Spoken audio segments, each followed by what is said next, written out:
जैसी, ये चिपकी हुई है इसके साथ, ये चिपकी हुई है, ये चिपकी हुई है बेटे। या तो गवर्नमेंट कंपनी, अभी देखेंगे गवर्नमेंट कंपनी क्या होती है, या गवर्नमेंट कंपनी लगभग जैसी, लगभग लगभग लगभग लगभग लगभग गवर्नमेंट कंपनी जैसी।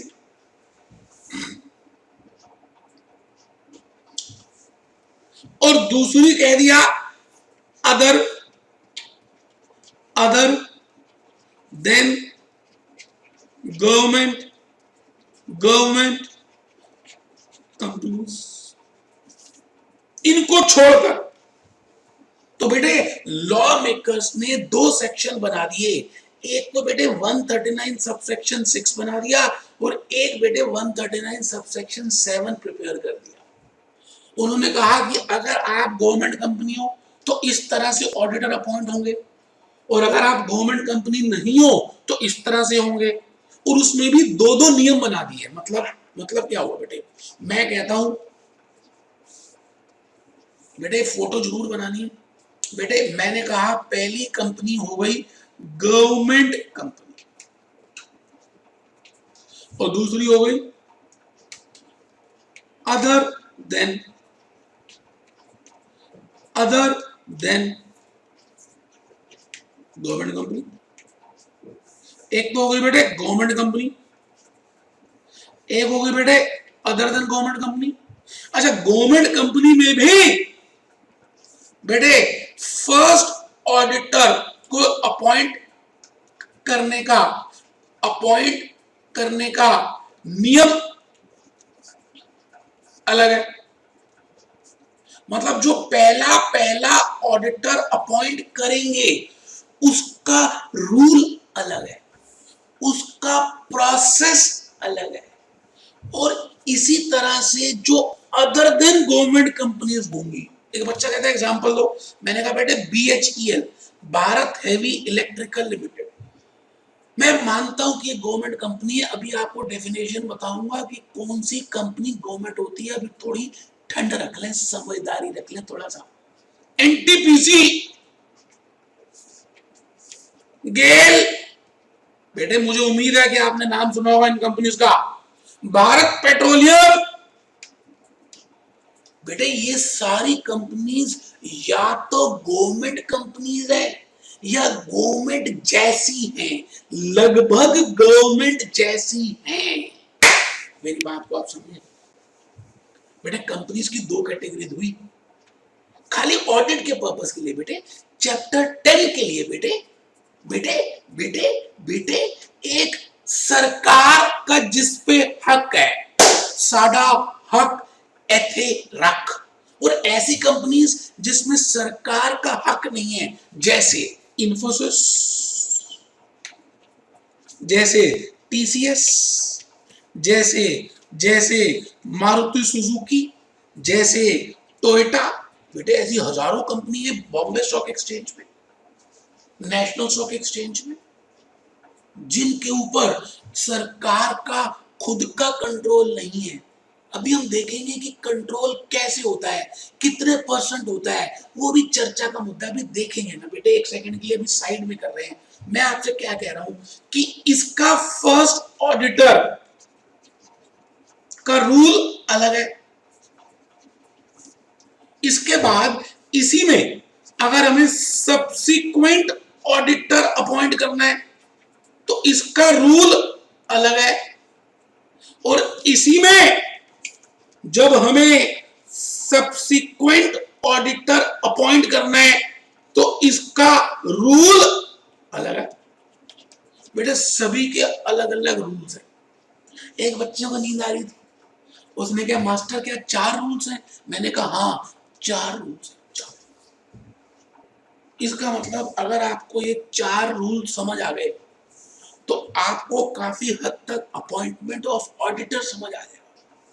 आपको ये पता चल जाएगा कि एक कंपनी को ऑडिटर, फर्स्ट ऑडिटर कब और कितने दिनों में और किसको अपॉइंट करना चाहिए, और उसके पीछे लॉजिक क्या था लॉ मेकर्स का। लॉ मेकर्स ने ऐसा ही क्यों लिखा, मैं ऐसा ही क्यों हूं? तो बेटे 4 रूल्स हम करेंगे। पहली बात मैं थोड़ा सा बताना चाहूंगा, आपके मन में एक जिज्ञासा उठ चुकी है कि भाई गवर्नमेंट कंपनीज कौन सी होती है। मैं थोड़ा सा बताऊंगा गवर्नमेंट कंपनीज। आप प्लीज रजिस्टर में लिख लें, क्योंकि ये बात मैंने बुक में नहीं लिखी। Government companies is a company, please बेटे रजिस्टर में लिखेंगे, इन which 51% or more 51% or more share holding is held by government, या तो गवर्नमेंट ने खुद ही होल्ड की हुई है। कौन सी गवर्नमेंट? ब्रैकेट में लिख लें, सेंट्रल गवर्नमेंट और स्टेट गवर्नमेंट और सेंट्रल एंड स्टेट गवर्नमेंट। अब एक बच्चों को नींद आ रही है, उसने कहा पता नहीं मास्टर बार बार सेंट्रल स्टेट लिख रहा है, एक ही बार क्यों नहीं लिख रहा? अभी आपको नींद आ रही है ना, इसलिए आपको समझ नहीं आ रहा। आप चुपचाप पहले लिख लो, सबका मतलब अलग है। Government company is a company in which 51% or more share holding is held by government. लिखें, ब्रैकेट में लिखें, सेंट्रल और स्टेट और सेंट्रल एंड स्टेट। बेटे सारा लिखना मेरे बेटे। और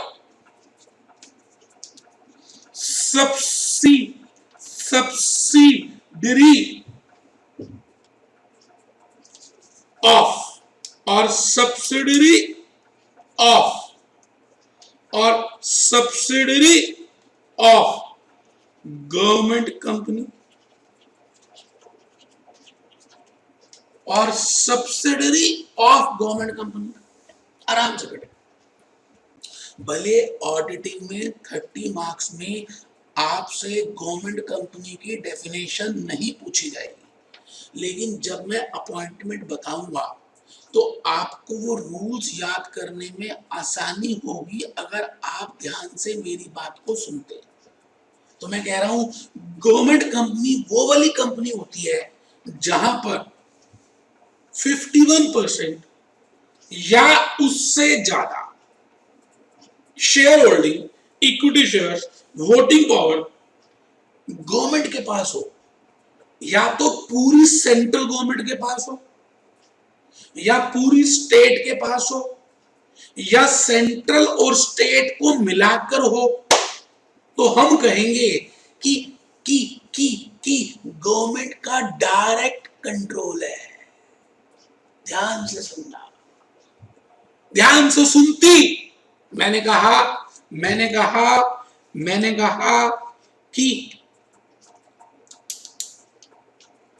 बेटे गवर्नमेंट कंपनी, हम उस कंपनी को बोलेंगे जहां पर गवर्नमेंट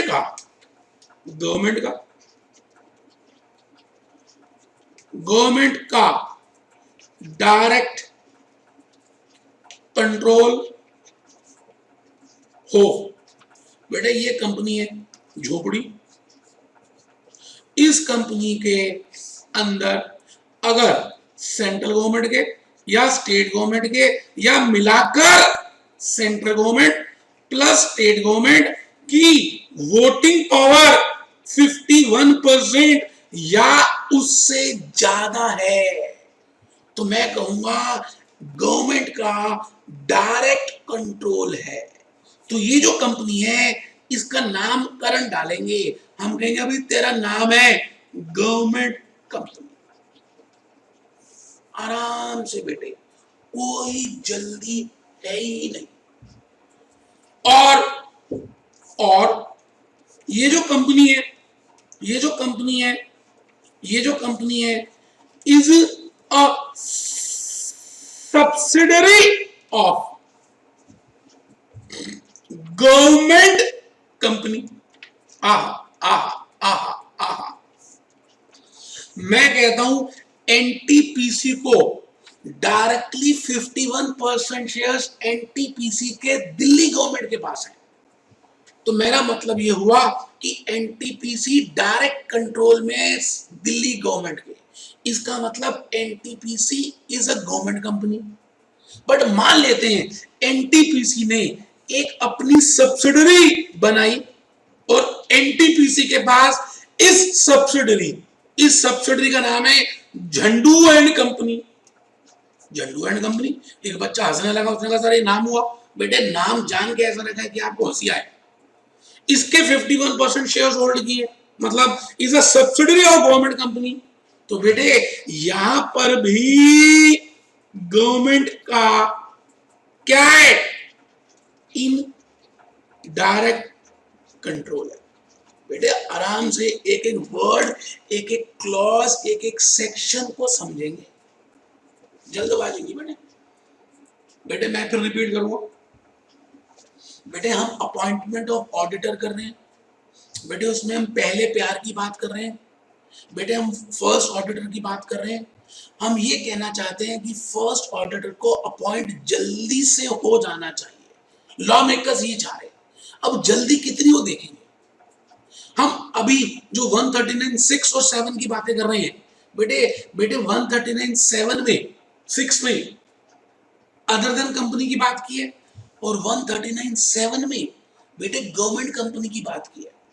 मैं भूपेश आनंद इस समय आप गवर्नमेंट कंपनी के बारे में बता रहा हूं। मैं ये कहती कि अगर सेंट्रल गवर्नमेंट या स्टेट गवर्नमेंट या सेंट्रल एंड स्टेट गवर्नमेंट इनके पास किसी कंपनी का 51% या उससे ज्यादा का वोटिंग पावर होती, तो ये जो कंपनी जिसमें होती वो कंपनी गवर्नमेंट कंपनी मानी जाती। क्यों? क्योंकि गवर्नमेंट जो चाह सकती है वो कर सकती है। गवर्नमेंट ऑडिटर अपॉइंट कर सकती है, गवर्नमेंट डिविडेंड डिक्लेयर कर सकती है, क्योंकि बेटे वो ओनर भी है 51% के। और गवर्नमेंट का सीधा नहीं इनडायरेक्ट कंट्रोल है उस कंपनी में। इसका मतलब अगर वो सब्सिडरी है गवर्नमेंट कंपनी की और इसके मालिक हम हैं, जैसे कठपुतली होती है ना बेटे, कठपुतली का जो धागा होता है उस व्यक्ति के जेब में होता है। तो बेटे ओनर कौन हुआ कठपुतली का? बेटे बेटे वो कठपुतला है, कठपुतली नहीं हुई। वो जो आदमी है जिसके पास धागा है, इनडायरेक्ट कंट्रोल है। तो बेटे मैं ये कह रहा हूं ऐसी कंपनीज को हम कहते हैं आप गवर्नमेंट कंपनी। तो जैसे मैं आपके सामने एक एग्जांपल रखूं, ए लिमिटेड है।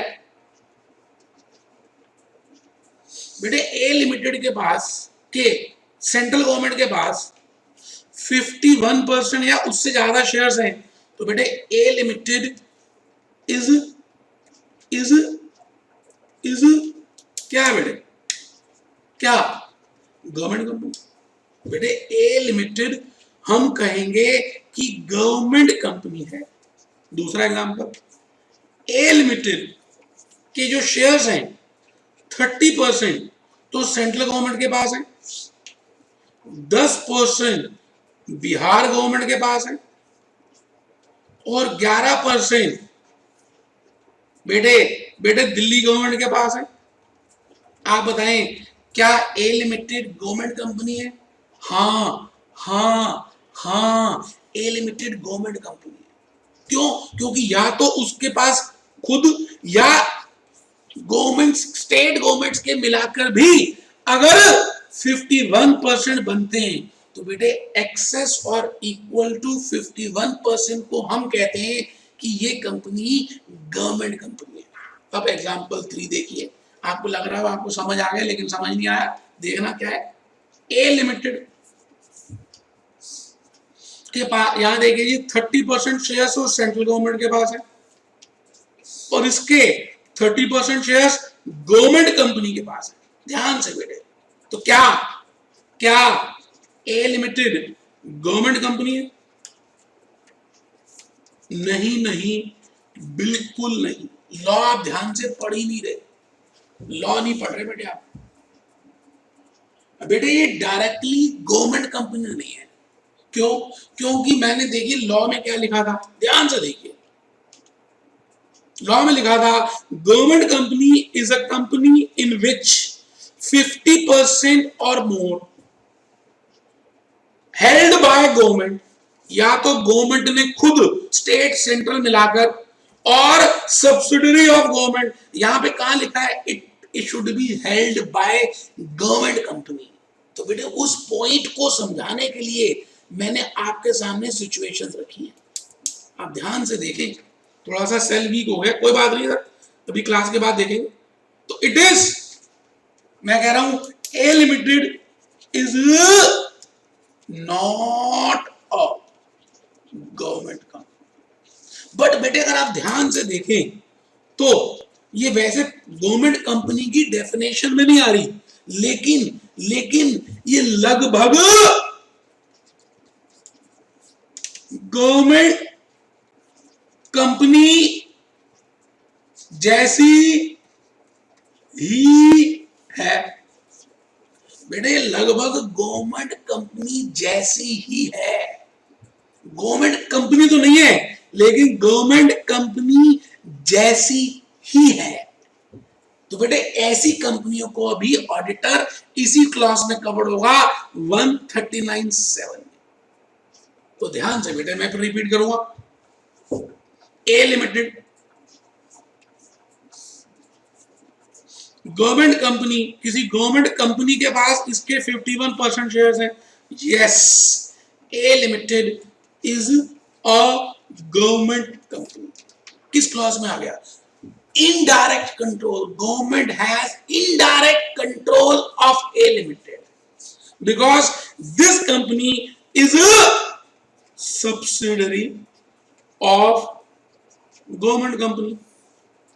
बेटे मेहनत हो रही है, बेटे लॉजिक्स क्लियर हो रहे हैं, बेटे लॉ की इंटरप्रिटेशन बता रहा हूं, आप इतनी दूर हैं फिर भी बता रहा हूं, एक एक पॉइंट एक्सप्लेन कर रहा हूं कि बेटे आपको समझ आए।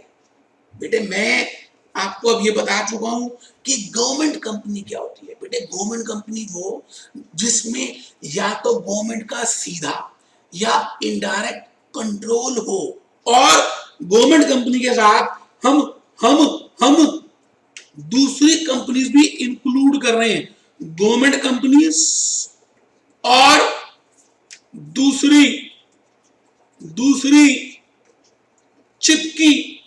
चिपकी हुई कंपनीज, चिपकी हुई मतलब लगभग गवर्नमेंट जैसी ही, लगभग गवर्नमेंट जैसी ही। बेटे हम उन कंपनीज को कहते हैं, उन कंपनीज को कहते हैं गवर्नमेंट कंपनीज। तो बेटे गवर्नमेंट कंपनीज में डायरेक्ट कंट्रोल वाली, इनडायरेक्ट कंट्रोल वाली या चिपकी हुई। चिपकी हुई का मतलब आप समझ गए ना, ये एग्जांपल मैंने बताया था, चिपकी हुई ये वाला। तो बेटे आइए मैं आप सभी को बड़े प्यार से चाहता हूं कि एक बार आप बुक खोल ले।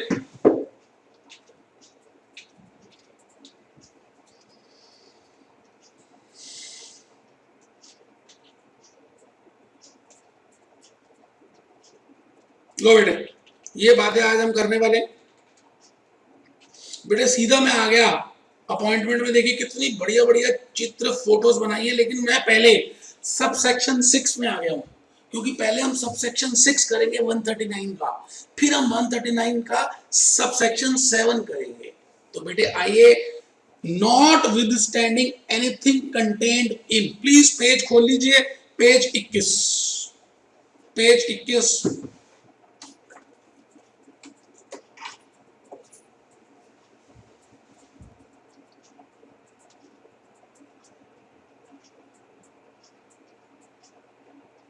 Notwithstanding anything contained in subsection 1,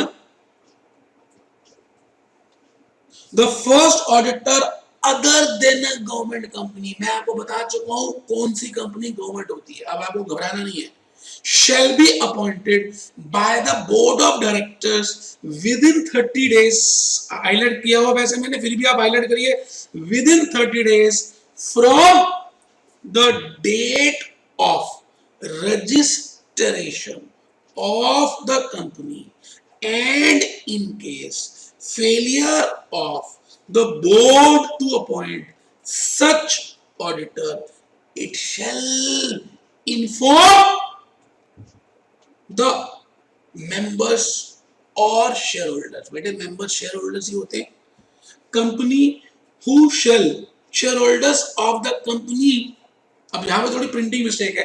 members के बाद स्लैश कर लीजिए. Members slash shareholders of the company. Members slash shareholders of the company who shall within 90 days at an extraordinary general meeting appoint such auditor, and such auditor shall hold office till the conclusion लिखिए बेटे, highlight करिए, of the first annual general meeting. आराम से बेटे, आराम से, आराम से, कोई जल्दी है ही नहीं. एक बार मेरा दिल है बेटे, आप इस क्लॉज नंबर 6 को दोबारा पढ़ो. मैं चुप रहूंगा बेटे.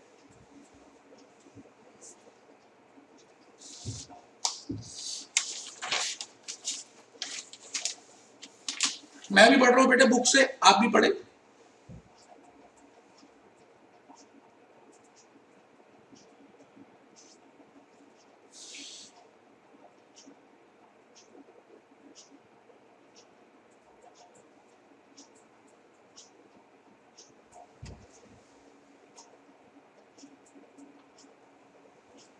बहुत ही इजी है बेटे. कंसेप्ट, कहानी किस्मत की मैं बताने जा रहा हूं.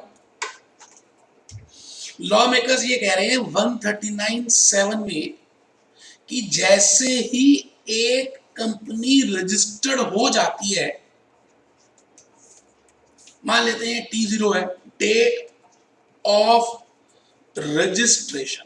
ये कंपनी रजिस्टर हो गई, डेट ऑफ रजिस्ट्रेशन ये वाली है. तो इसके 30 डेज में, 30 दिनों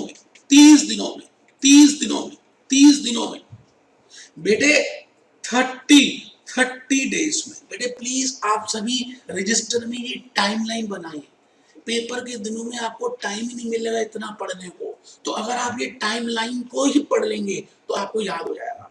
बेटे 30 डेज में जो बोर्ड ऑफ डायरेक्टर्स हैं, जो झुंड है, मैनेजिंग डायरेक्टर नहीं, board of directors, managing director नहीं, बोर्ड ऑफ डायरेक्टर्स जो हैं, उनको 30 दिनों में एक ऑडिटर अपॉइंट कर लेना चाहिए. बेटे कौन सी कंपनीज?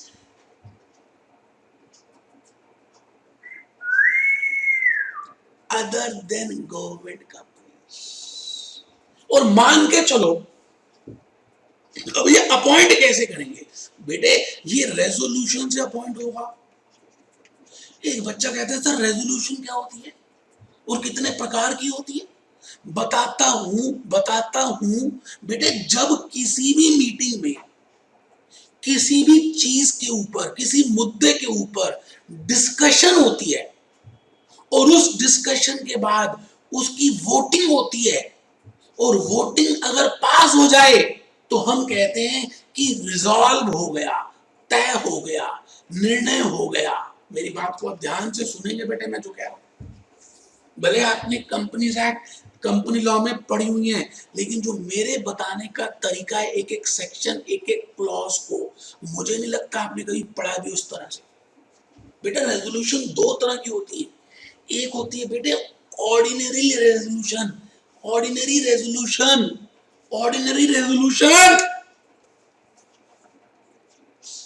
बेटे किसी भी मीटिंग में, चाहे वो बोर्ड मीटिंग हो, चाहे वो बेटे शेयर होल्डर की मीटिंग हो, बेटे चाहे वो बोर्ड की मीटिंग हो, चाहे वो शेयर होल्डर की मीटिंग हो, बेटे उसमें अगर वो मीटिंग होती है तो उसमें पहले नोटिस दिया जाता है. और जनरली देखा गया बेटे वो नोटिस स्पेशल नोटिस भी हो सकता है, मतलब उस नोटिस में चर्चा किस पे होगी, मुद्दा क्या है, क्या डिस्कशन करना चाहते हैं, कितने बजे होगी, कहां पर होगी। बेटे बेटे बेटे ये सारी बातें डिस्कस होती। तो मैं आपको यही तो बताने जा रहा हूं कि बेटे जब एक मीटिंग होती है, जब एक कंपनी होती है, तो उसमें मीटिंग्स या तो बोर्ड ऑफ डायरेक्टर्स की हो सकती हैं या शेयर होल्डर्स की हो सकती है। अब बेटे बोर्ड ऑफ डायरेक्टर्स की मीटिंग को हम कहते हैं बोर्ड मीटिंग, और बेटे शेयर होल्डर्स की मीटिंग को हम क्या कहते हैं, शेयर होल्डर्स मीटिंग। आराम से बेटे, कोई जल्दी है ही नहीं। बेटे शेयर होल्डर्स की मीटिंग तीन तरह की हो सकती है। एक तो बेटे जो जब कंपनी बनती है तो उसके कुछ दिनों के अंदर जो पहली मीटिंग होती है, पहली मीटिंग, पहली पहली पहली पहली कंपनी बनने के बाद शेयर होल्डर्स की जो पहली मीटिंग होती है उसको कहते हैं स्टैट्यूटरी मीटिंग, स्टैट्यूटरी मीटिंग। और जो कंपनी बन हर साल कंपनी जब अपने बैलेंस शीट और फाइनेंशियल स्टेटमेंट्स को क्लोज करती है तो बेटे जो 6 महीने के अंदर मीटिंग होती है उसको बोलते हैं एनुअल, एनुअल जनरल मीटिंग। ध्यान से बेटे देखिए, अब बेटे मुद्दा शुरू हुआ है तो मैं तो एक एक वर्ड समझाऊंगा ना, भले आपको पता है फिर भी सुन तो लीजिए। बेटे एक तीसरी मीटिंग होती है उसको बोलते हैं एक्स्ट्रा जनरल मीटिंग, ईजीएम।